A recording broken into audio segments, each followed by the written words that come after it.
କହିବି ମୁଣ୍ଡ କିଛି କାମ ଦଉନି।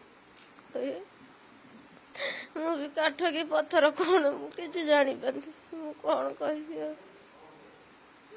ମୁଁ ଏତିକି ଅନୁରୋଧ କରୁଛି, ମୋ ପିଲାକୁ ଯେଉଁମାନେ ମୋ କୋଳ ଶୂନ୍ୟ କଲେ ସେମାନଙ୍କୁ ଉଚିତ ଶାସ୍ତି ମିଳୁ, ମୋ ପୁଅ ଆତ୍ମା ଶାନ୍ତି ପାଉ,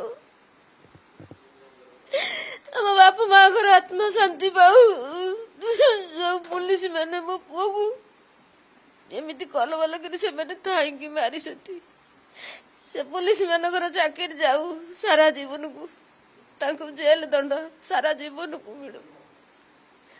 ମୁଁ ଏତିକି ଅନୁରୋଧ କରୁଛି। ମୋ କଥା କୋଉଠି ପହଞ୍ଚୁଛି ମୁଁ ବି ଜାଣିନି।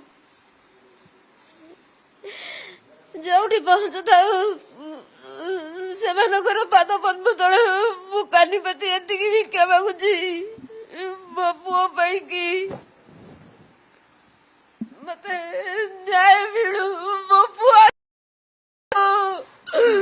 ମୋର ତ ସବୁ ସରିଗଲା, ଆଉ କିଛି ନାହିଁ, ଆଉ କଣ ଅଛି? ମୋ କଣ ଶୁଦ୍ଧ, ମୁଁ କେମିତି ବଞ୍ଚୁଛି ମୁଁ ବି ଜାଣିପାରୁନି। ଯୋଉ ମା ତା ପୁଅକୁ ଟିକେ ନ ଦେଖିଲେ ତାକୁ ଭଲ ଲାଗେନି। ମୋ ଜୀବନଟା ମୋ ପୁଅ ପାଖରେ ଥାଏ, ମୋ ପିଣ୍ଡଟା ମୋର ଏଇଠି ପଡିଥାଏ।